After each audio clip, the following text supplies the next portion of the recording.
Jadi dari tahun 2007 Pak ya, 2007 2008 itu baru kenal dunia pemrograman gitu kan. Setelah itu ya kenalnya itu juga dikenalin sama temen gitu karena kita tanya gitu. Dia nginstal namanya aplikasi Visual Studio. Kemudian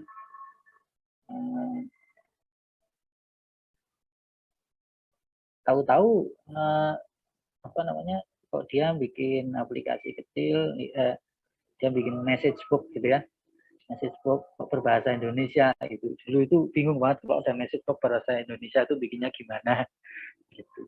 Ternyata ini pakai namanya Visual Studio. Visual Studio itu buat apa? Buat bikin aplikasi. Aplikasi kok dibikin? Nah, nggak tahu dulu gitu. Jadi Om itu nggak sekolah di dunia pemrograman, nggak sekolah di dunia pemrograman. Jadi ketemu temen aja, belajar apa? Ya nyoba-nyoba belajar, terus bikin game sederhana. Seminggu kemudian udah bisa bikin game. Akhirnya ini asik, ini mainan baru gitu. Jadi untuk bisa mendapatkan pekerjaan sekarang itu dari menganggap itu bukan kerjaan tapi mainan. Gitu. Lucu ya. Gitu. Jadi nggak melalui jenjang akademis karena pada saat itu Om udah cukup udah berkeluarga, udah punya satu anak satu baru kenal dunia pemrograman dan ya nyesel gitu, nyeselnya karena baru aja kenal gitu yang kayak gitu. Nah dari sejak itu karena pernah bikin game kayak gitu, terus ada temen tahu diajak bergabung, terus bergabung gitu. Nah, itu apanya singkatnya kayak gitu, bergabung di tim mereka gitu ya. Ya udah sampai nggak jadi programmer lagi, jadi lagi gitu ya. Tapi yang namanya pegang coding itu nggak pernah berhenti itu sampai sekarang gitu.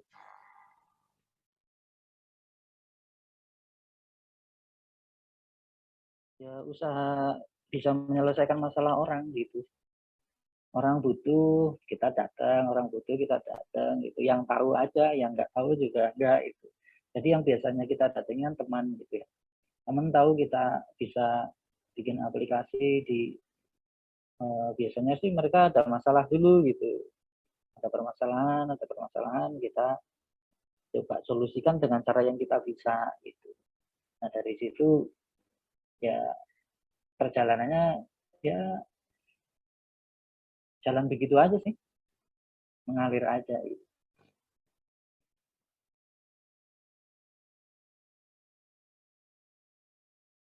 Banyak tantangannya,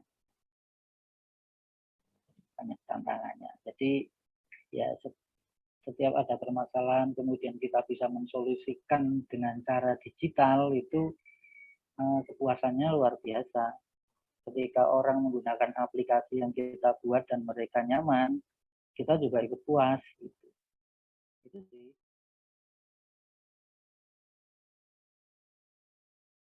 Oh, iya.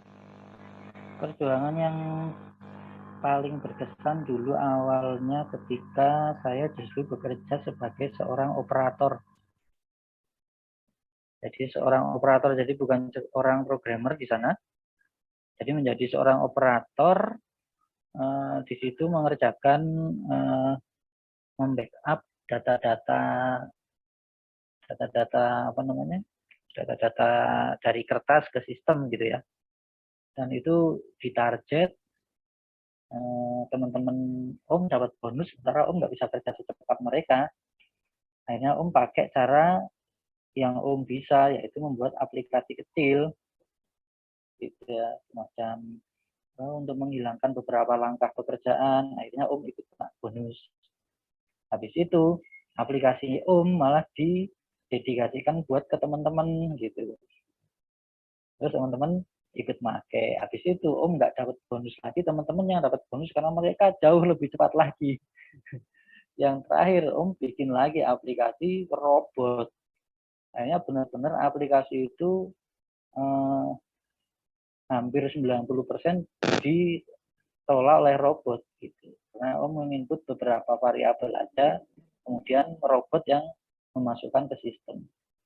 Dan itu di akhir-akhir Om bekerja di perusahaan itu, ketika robot itu didedikasikan lagi ke teman-teman, Om sudah ini udah pamitan gitu. Nah itu sangat berkesan dan tim di sana juga sampai sekarang masih berhubungan dengan baik.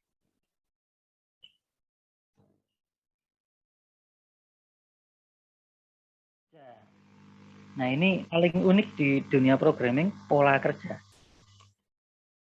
Jadi gimana ya, seorang programmer itu dia menentukan targetnya sendiri, membuat jam kerjanya sendiri, mengevaluasi pekerjaannya sendiri, mengaudit dirinya sendiri. Kalau kita serahkan datanya, kalau kita serahkan kerjaan kita, nih kerjaan saya udah sampai di sini gitu, paling juga yang mengevaluasi kita juga pelongo-pelongo aja gitu. Nggak tahu apa yang udah sampai mananya, nggak tahu. Paling-paling yang ditanyakan adalah sudah berapa persen Pak pekerjaannya. Dan kita boleh menjawab 40%, boleh menjawab 50%, boleh menjawab 60%. Bahkan kadang kita bilang 40%, tahu-tahu besok selesai, itu bisa jadi kalau di dunia program. Nah itu jadi ritmenya kayak Om yang kerjakan selama ini juga benar-benar nggak terikat gitu. Se, se apa namanya? Semutnya kita, karena mereka yang tahu programmer juga mereka tahu bahwa programmer akan bekerja secara efektif ketika ada mood. Nah, mood.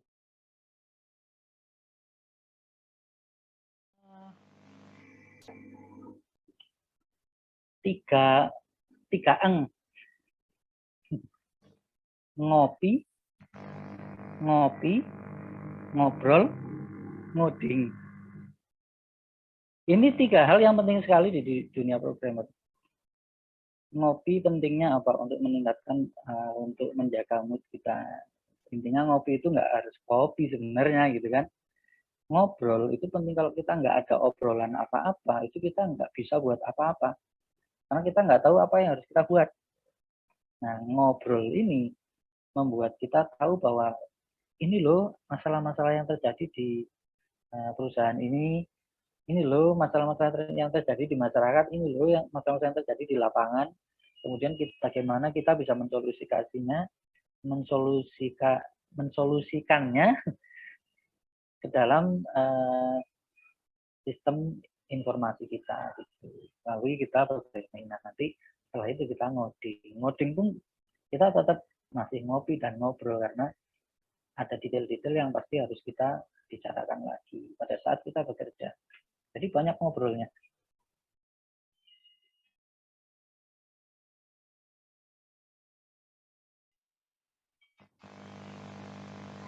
Relasinya baik-baik saja. Siapa saja relasinya mungkin ya. Yang pasti kalau selama ini karena Om tidak pernah mempromosikan pekerjaan, nggak pernah mempromosikan sistem informasinya, nggak pernah dipromosikan, nggak pernah ditawarkan ke orang gitu. Cuma orang yang datang ke Om untuk minta dibantu gitu. Jadi relasi-relasinya adalah teman kerja, teman dari teman gitu. Jadi mutual friend. Jadi penjualannya Om adalah soft selling. Kemudian rekan kerjanya itu kalau di pekerjaan Om misalnya di kantor ya siapa aja gitu. Bisa dari top manajemen, dari direktur, dari owner, bisa juga dengan orang lapangan gitu ya. Jadi kayak di rekan kerja Om yang Om pilih sebagai tim saja di Bekasi itu malah OB-nya. Karena dia satu-satunya orang yang ngerti teknis yang memadai untuk membantu pekerjaan teknis. Maka Om ambil dia OB-nya.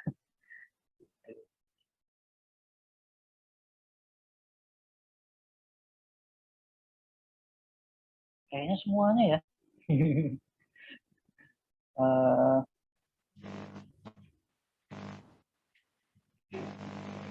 ya menangani yang pertama pasti menangani mengumpulkan permasalahan dulu ya. Jadi orang-orang yang punya jadi gini, biasanya ketika kita diminta untuk memberikan solusi, jadi kerjaan programmer mungkin lebih dekat sama konsultan mungkin ya, karena kita diminta untuk melihat kemudian meminta solusi yang terbaik itu seperti apa, biasanya seperti itu, sehingga yang kita kumpulkan adalah mengumpulkan masalah-masalah, membuat analisa, kemudian kita susun pekerjaan apa yang mau kita kerjakan gitu. Jadi hal yang ditangani ya pada akhirnya untuk kesehariannya pasti kita di depan komputer dan kita ngoding. Tapi apa yang kita coding itu konsepnya harus sudah ada. Kalau nggak ada, kita nggak bisa bikin apa-apa.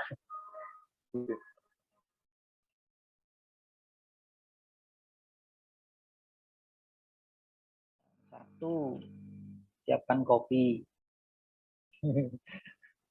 Ya. Terus ya yang pasti harus ada listrik ya.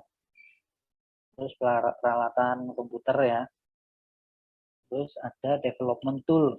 Development tools itu ya alat untuk kita menulis kode. Baris kode itu kita di development tool itu banyak ada. Kalau Om pakai yang klasik namanya Visual Basic masih jadi favorit Om gitu sampai sekarang. Meskipun yang dipakai hanya sebagai sebagai engine aja, tapi interface-nya nggak pakai itu. Jadi yang disiapkan peralatan-peralatannya yang pasti, kemudian kopinya jangan lupa.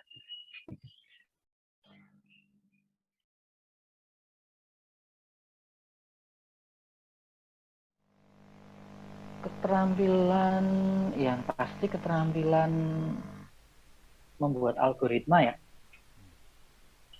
Keterampilan membuat algoritma. Yang pasti gimana ya?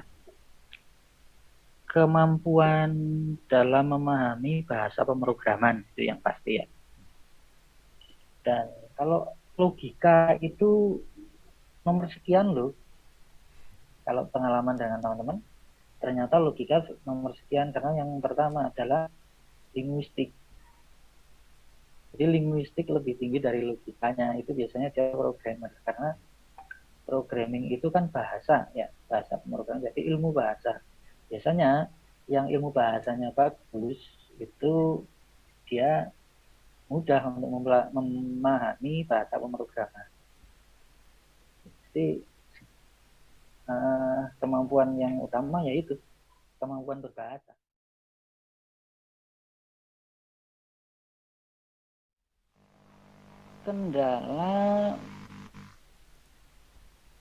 Kendala itu pernah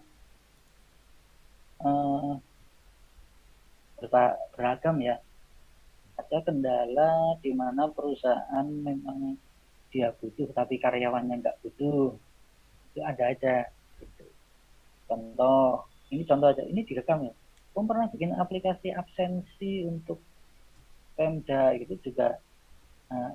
Absensi itu untuk Pemda masih kontroversial gitu pada saat itu karena ya gimana sih orang kerja di Pemda malah dikakukan gitu dengan sebuah aplikasi ya, gitu. Jadi kontroversi yang kayak gitu itu yang kita juga perlu perjuangkan. Kadang kita harus punya inisiatif untuk mengadakan rapat besar gitu.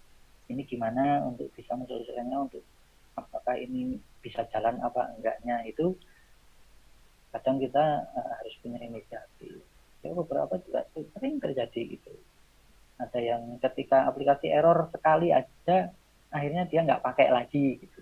Padahal teman-temannya udah pada pakai gitu. Kebetulan aja dia yang pas error. Nah, nanti akan terjadi alasan-alasan kenapa dia tidak menggunakan aplikasi, atau tidak mau mengikuti SOP dan lain-lain. Karena kita ternyatanya kita juga memang harus membuat SOP gitu. Kita harus bikin SOP karena dari kita bikin aplikasi biasanya itu akan merubah paradigma kerja orang-orang gitu, yang tadinya kerja manual konvensional menjadi kerja yang lebih cepat gitu secara digital, yang tadinya pakai tulis menulis sekarang jadi paperless gitu kan, kayak gitu, yang mengadakan ya kayak acara Zoom aja sekarang udah gitu kan, kalau tadinya kan harus temu muka itu kayak gitu. Kemudian gimana cara menandatangani kontraknya secara jarak jauh kan kayak gitu, nggak semua orang tahu teknisnya gitu.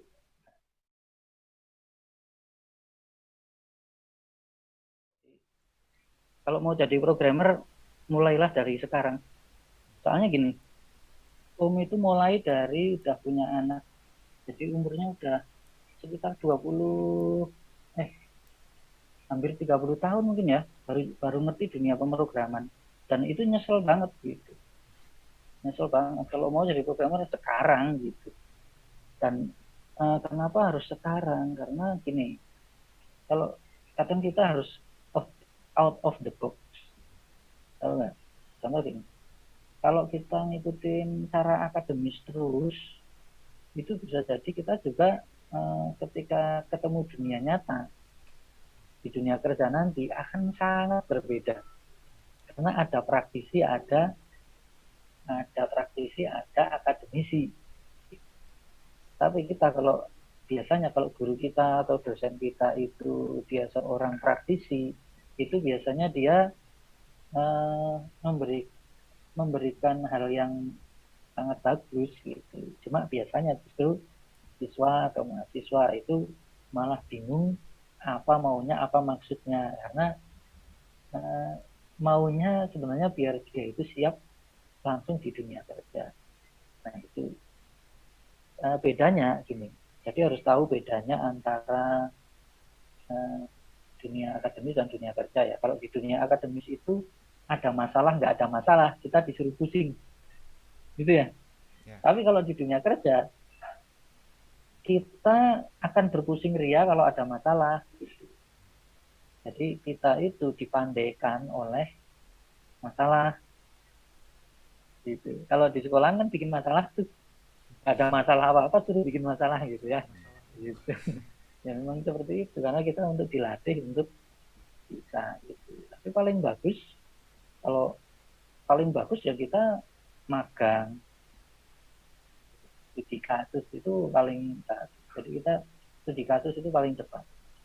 Jadi kalau nanti ada acara magang itu PKL itu manfaatkan sebaik-baiknya. Itu kesempatan yang bagus sekali untuk kita mengenal dunia dunia apa dunia praktis gitu.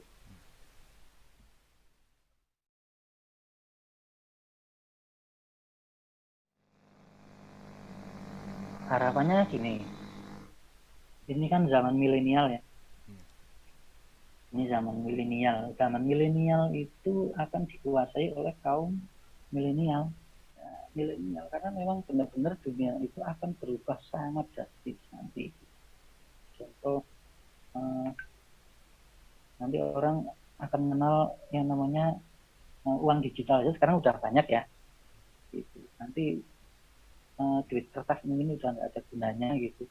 Karena semuanya orang udah mengenal yang namanya cryptocurrency. Ya. Nah itu kita harus harus menyadari itu. Gitu. Dan di situ lahan yang sangat besar untuk seorang programmer. Karena di mana-mana pasti programmer makin dibutuhkan. Gitu. Jadi di masa depan dunia programming ya akan menjadi dunianya para programmer nanti.